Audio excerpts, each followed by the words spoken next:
What does success mean to you? In today's video, we are going to talk about how to set yourself up for success. Hello good people, Jessie is my name, and on this channel we talk about personal finance and personal development. If this is your kind of content, kindly consider subscribing and turn on the notification bell so that you're notified every time we have a new upload. The first thing we're going to do is to define the goals that we want to set for ourselves. And the key to successfully achieving your goals is to set SMART goals. What are SMART goals? They should be specific. You put specific as in you say a specific goal. Don't say I want a car. Say I want this type of car. Don't say I want a house. State the kind of house that you want. Okay, they must be measurable. Make sure you can measure. Don't say I want a house without defining like how many bedrooms you want or how big of a house that you want. Okay, they must be achievable. You cannot set yourself for achieving something which is beyond your imagination. Of course, we are allowed to dream big, but also be a bit realistic and ambitious at the same time. Sometimes there's a thin line between the two, but trust me, if you try to balance, you can actually achieve such goals. The goals must be realistic. Once again, that's why we said they should be achievable and measurable. So set goals that resonate with you, with your financial position, and with what you project to achieve. You may be here today, but you're projecting to go big. So grow big with that mentality, but make sure you're not losing it in the process, trying to set goals that actually are not realistic. Like you can say, I want to buy a Lamborghini in the next 5 years, and you know you're not working hard enough to change your financial circumstances in the 5 years that you want to buy the Lambo. They must be time bound. You need to set timelines for when you want to achieve those goals.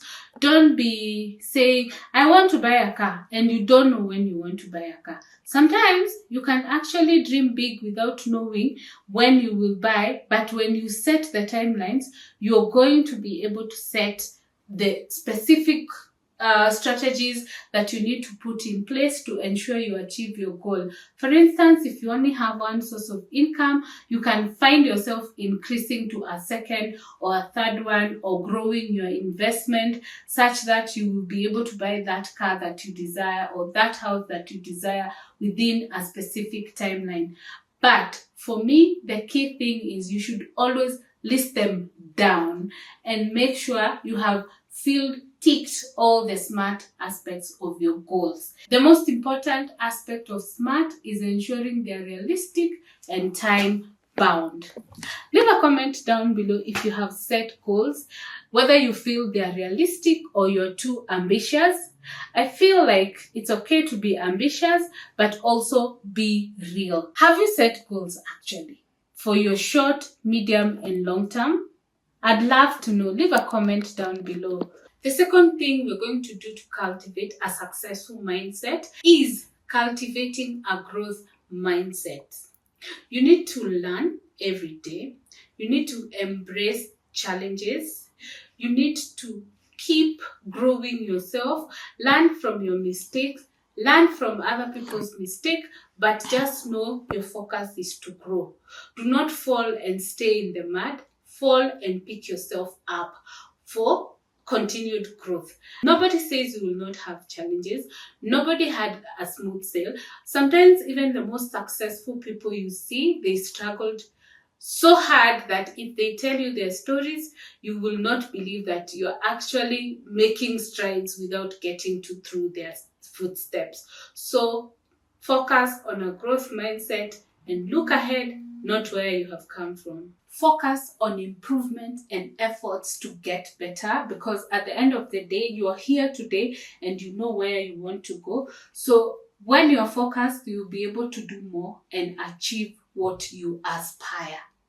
Leave a comment down below with measures you're putting in place to ensure that you achieve your goals.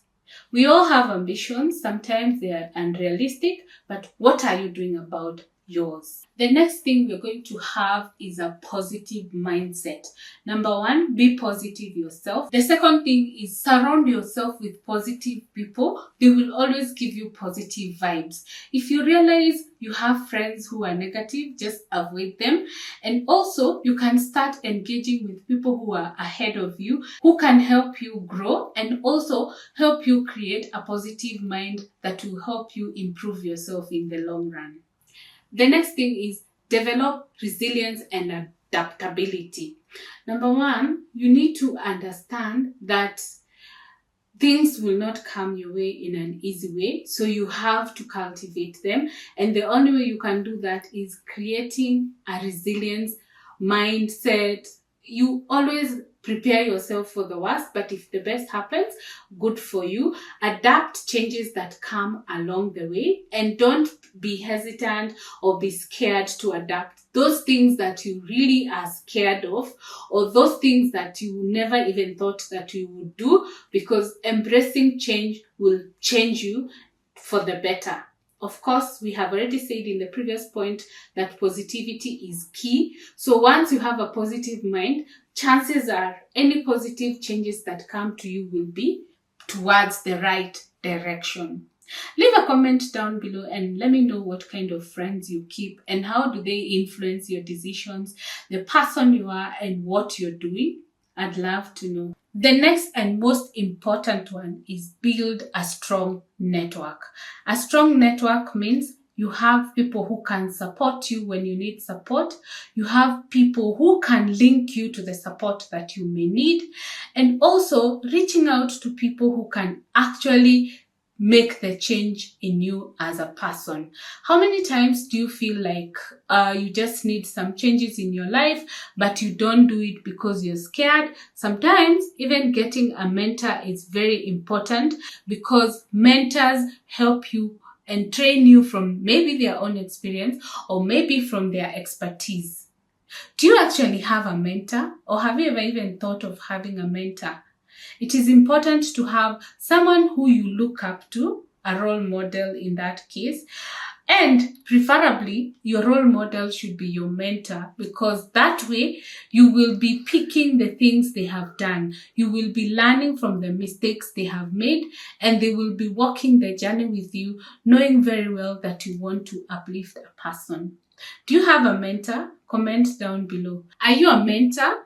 Do you actually add value to your mentee? Leave a comment down below with what you think about today's topic and the highlight of the 5 points. Which one stood out for you? Which one have you perfected and which one are you working on? I would love to have your feedback. Otherwise, thank you so much for watching this video. If you have watched this far and you have not subscribed, kindly consider subscribing. If you're a returning subscriber, thank you so much for always coming back to watch our videos. We value and appreciate you. See you on the next one. Bye.